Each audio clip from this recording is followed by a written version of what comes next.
turabashuje inshuti bakunze ijambo ry'Imana aho muherereye hirya no hino, tubahaye ikaze mu ijambo ry'Imana. Nk'uko rero abakunze kudukurikira mu maje kubimenyera, ni Prophet Eric Uwayesu.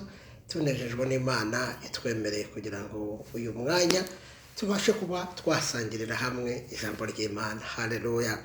Turizera ko mumeze neza, nubwo tumaze igihe kirekire kandi n'ubu isi yugarijwe n'icyorezo cya COVID-19 byaduhesheje twese cyangwa byatugizeho ingaruka twese kubaho ubuzima bwo mu nzu. Ariko reka nizere ko icyo gihe cyose wagikoresheje neza mu gusabana n'Imana. Ndagira ngo rero uyu mwanya dutangire dusenga Imana, hanyuma twinjire mu ijambo ry'Imana Imana yashyize ku mutima wanjye kugira ngo tubashe kuriganiraho kuri uyu munsi. Reka dufatanye gusenga. Mana Data wa twese uri mu ijuru, Mana nziza, Mana idukunda, Mana y'urukundo, Mana ya Aburahamu, bisobanuye Imana isezeranye. Haleluya. Bitumye nibuka yuko hari ibyo wadusezeranije. Imana ya Isaka, bisobanuye Imana isoza amasezerano. Haleluya, haleluya. Imana ya Yakobo, bisobanuye Imana hindura amateka n'amazina. Uyu mwanya turagushimiye kuko watwimanye. Hari ibintu byinshi wakoze mu buzima bwacu, bitubera inkingi ikomeye mu buzima bwacu yo gushimangira no kwemeza yuko uri Imana ishobora byose. Nyemerera ijambo ryawe tugiye gusangirira hamwe n'abadukurikiye ribe ijambo riremesha, ijambo ryubaka, ijambo risana, ijambo rigarura ibyiringiro mu bera bawe. Uyu mwanya tuwuhejemo Satani n'abadayimoni, umwanzi w'ibyiza, turamwamaganye. Turasabye kugira ngo iri jambo riherekereshe umwuka wawe n'imbaraga zawe. Cyubahiro cyose kikugarukire uhereye none ukageza iteka ryose mu izina rya Yesu. Amen. Imana baha umugisha. Nk'uko twari tumaze kubibabwira, ni Prophet Eric Uwayesu. Imana ishimye ko uyu munsi tuganirira hamwe amagambo y'Imana. Ndagira ngo rero dufate Bibiliya zacu, hanyuma dufatanye gusoma ijambo ry'Imana Imana yashyize ku mutima wanjye kuri uyu munsi. Ni ijambo ntekereza ko nzagenda nigishaho mu bice bigiye bitandukanye, kandi nifuriza buri muntu wese kuba yarikurikira. Reka rero dusome. Ni ijambo ry'Imana tubona mu butumwa bwiza ko bwanditswe na Luka, ibice 5. Turasoma duhereye ku murongo waho wa 17, hanyuma twumve icyo Imana ivugana natwe inyuze mu ijambo ryayo. Ubutumwa bwiza ko bwanditswe na Luka, ibice 5, duhere ku murongo wa 17. Reka dusome. Titire iravuze ngo Yesu akize ikirema. Nuko ku munsi umwe muri yo yarigishaga abafarisayo n'abanyamategeko bari bicaye aho bavuye mu birorero byose by'i Galilaya n'i Yudaya n'i Yerusalemu. Kandi imbaraga z'Umwami Imana zari muri we zo kubakiza. Nuko abagabo bazana umuntu mu ngobyi waremaye, bashaka kumwinjiza ngo bamushyire imbere ye. Babuze aho bamwinjiriza kuko abantu bari bahuzuye, burira hejuru y'inzu bamucisha mu mategura, bamumanurana n'ingobyi hagati yabo imbere ya Yesu. Abonye kwizera kwabo aravuga ati, wa mugabo we, ibyaha byawe urabibabariwe. Amen. Ndashaka dusurinye kuri iri jambo rivuga ngo abonye kwizera kwabo. abonye kwizera kwabo. Aravuga ngo wa mugabo we, ibyaha byawe urabibabariwe. Ndashaka tuvuge ku kwizera muri iyi nyigisho nshaka kuzatanga mu byiciro nka bitatu. Tuvuge ku ijambo ryitwa kwizera.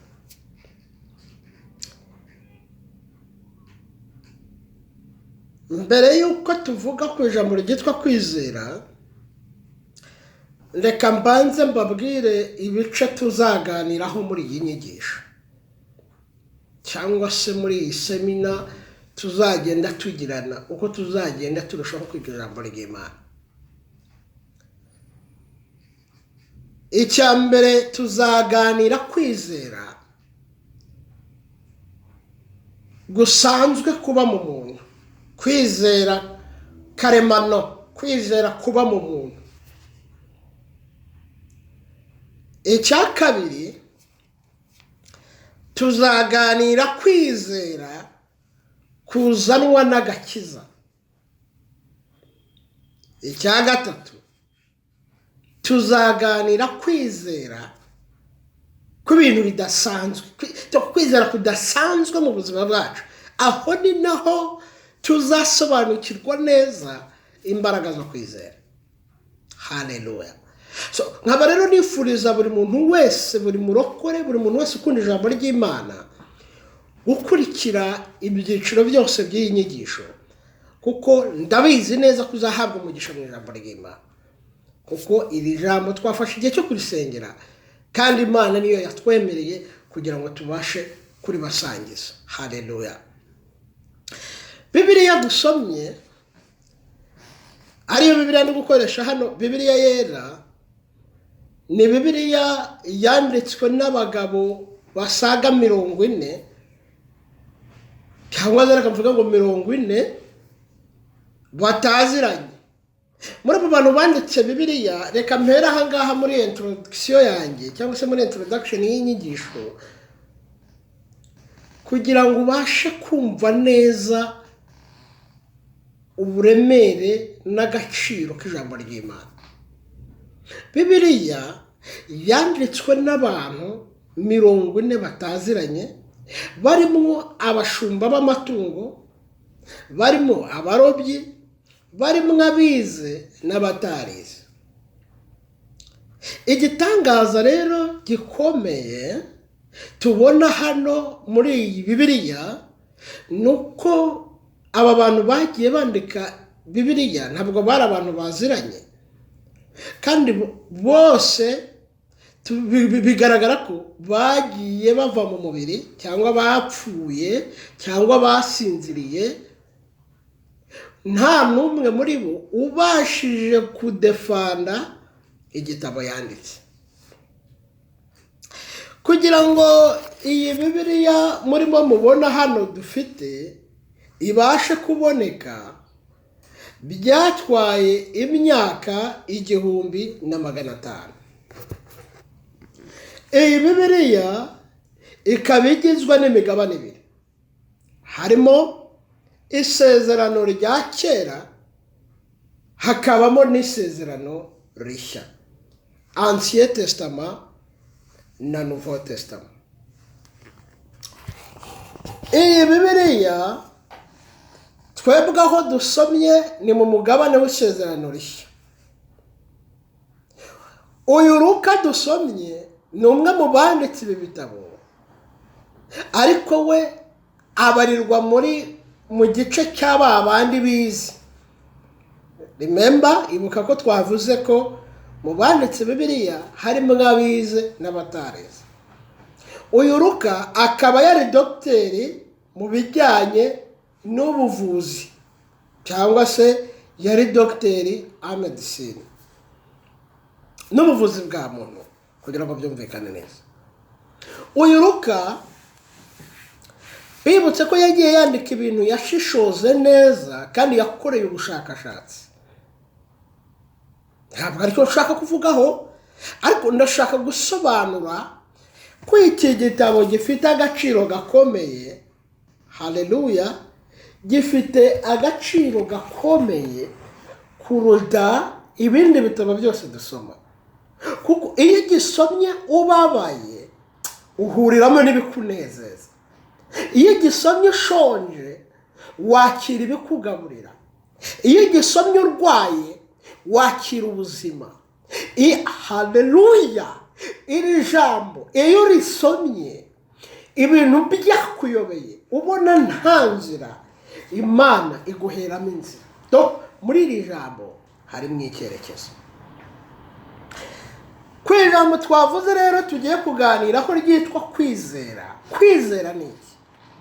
Iyo dusomye mu gitabo cy'Abaheburayo igice 11 tuhasanga ijambo rivuga ngo kwizera ni ukumenya rwose ibyiringirwa udashidikanya ko bitazaba. Mu yandi magambo mu buryo bworoshye, kwizera ni ukumenya ukuyemo gushidikanya egal ibitangaza, cyangwa se bihwanye n'ibyo wizeye. Dusomye inkuru hano y'abagabo 4 bafashe ikirema ngo bagishyira mu ngobyi.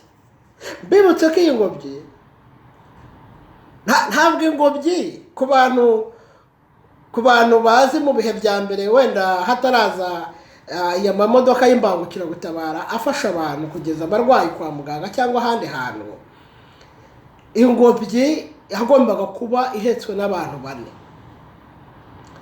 2 imbere n'abandi 2 inyuma, bakabasha guheka wa murwayi.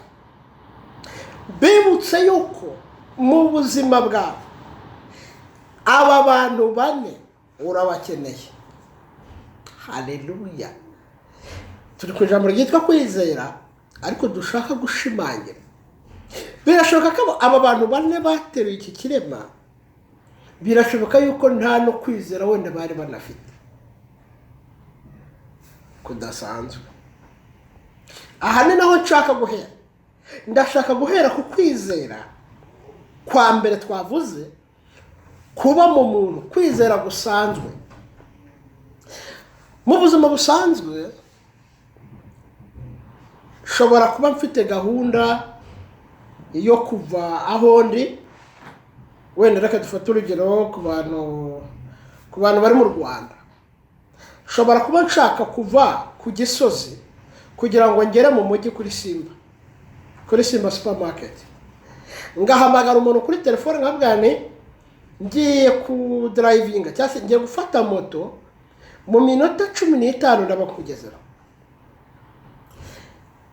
Icyo kintu kinteye kubwira uwo muntu ko muri 15 minutes, mu minota 15 nza kuba mugezeho, nubwo nge ntari kumenya icyaryo, ariko icyo kintu cyitwa kwizera gusanzwe kuba mu muntu. Kwizera gusanzwe kuba uri kumwe n'abantu muri bisi cyangwa muri taxi, umuntu akaguhamagara ukamubwira ngo ndakugeraho mu minota 30. Icyo kintu kiguteye kumva ko mu minota 30 uza kuba ugeze kuri uwo muntu. Icyo kintu ni ukwizera gusanzwe kuba mu muntu. Twibukiranye ko bose atari ko bagerayo, ariko uvuze ko mu minota 30 uraba ugeze ku muntu mufitanye gahunda. Kuvuga ngo hari kwizera kubiguteye. Kwizera gusanzwe ni uko umuntu ajya mu ishuri kandi akizera ko azarangiza. Ibyo ni ukwizera gusanzwe. Umuntu akajya kwiga ariko kumva azarangiza, ukabyumva, kandi abatangira kwiga bose siko barangiza, ariko icyo kiguhesha kumva ko uzarangiza. Icyo kintu cyitwa kwizera. Ariko nubwo ari kwizera kuri muri kategori ya mbere yo kwizera gusanzwe. Imana dufashe cyane. Kwizera gusanzwe ni ukwizera kukubwira ngo aha hantu barimo barasenga hari ibitangaza birimo birahakorekera, ahari nanjye ngiyeyo hari icyo nshobora kuhabona. Uko kwizera kurasanzwe. Aba bagabo bumvishije inkuru za Yesu, bumva ko Yesu ari kumwe n'abigishwa be, barimo berekera Yerusalemu, bamenya yuko ahantu Yesu ari ahakorera ibitangaza. Izo ni inkuru zabaga zisanzwe zizwi. Baravuga bati reka iki kirema tugifate, tugiheke, tugishyire mu ngobyi, tukijyana ahantu Yesu ari. Haleluya! Ahari nitukigezayo Yesu twumvisha amatwi yacu ko akora ibitangaza, ashobora kukigirira neza. Barakijyana, bakigeza aho Yesu yari ari, ariko ngo basanga hari abantu benshi. Basanga abantu ni benshi cyane. Reka mubwize ukuri, hari igihe ugira kwizera ukagira n'ubushake bwo gukora ikintu runaka, ariko wagera aho hantu ugasanga ibigusubiza inyuma bibaye byinshi. Ugasanga ni umurongo, ugasanga ugomba gutegereza. Niki birimo bigusaba rero? Niki bigusaba? Urakora iki? Nimba bigusabye kwitonda no kugenda gake, kandi wowe ufite ikikubabaje ku mutima, aha ngaho urakora iki? Ndagira ngo mbibutse yuko kwizera ni intwaro ikomeye ikwiriye kuranga abera b'Imana. Abarokore benshi basenga amasengesho kuruta kwizera. Amasengesho y'abarokore ni menshi, ariko wajya kuyasuzuma ugasanga kwizera nta kurimo. Nta hantu n'ubundi bitaniye no kuba ubwiye umuntu uti mu minota 15 ndakugeraho, ukajya gusenga mu buryo wumva busanzwe mu buzima bwawe. Niyo mpamvu abarokore dusengera indwara ntizikire. Niyo mpamvu hari ibintu dusengera ntibive mu buzima bwacu. Suzuma ni iyihe ntwaro ukoresha. Ukoresha kwizera ko mu kihe cyiciro mu buzima bwawe. Aho ni waba ukoresha kwizera gusanzwe, aho ni waba ukoresha kwa kwizera kukubwira ngo mu minota 10, mu minota 30 ndaba nkugezeho. Aho ni waba ukoresha kwizera kuvuga ngo ngiye gutangira amashuri, ariko nyuma y'imyaka 3 nzaba ndangije kwiga. Uko kwizera kurasanzwe mwene data, n'abadayimoni baragufite. Ndifuza ko muri ijambo Imana iguha kwizera ko mu cyiciro cya kabiri. Kwizera ko mu cyiciro cya kabiri, ndifuza ko Imana izagukura mu cyiciro cya kabiri ikakwimurira mu cyiciro cya gatatu. Icyo ari nacyo tuzakomeza kugenda tuvugaho mu bindi byiciro bikurikira. Reba, urasenga cyane ariko ntubona umusaruro w'amasengesho usenga. Urakora cyane ariko ntubona resultat, nta musaruro ubona. Biterwa n'iki? Ese aho ufite kwizera? Ufite kwizera? Ndagira ngo Imana ikongerera kwizera, Imana iguha umugisha, Imana iguha imbaraga zo kwizera, igukure mu kwizera kwa mbere gusanzwe kw'abantu, igutereke mu kwizera kw'ikindi cyiciro. Ndakwifuriza gukomeza gukurikira inyigisho ikurikira. Imana iguha umugisha.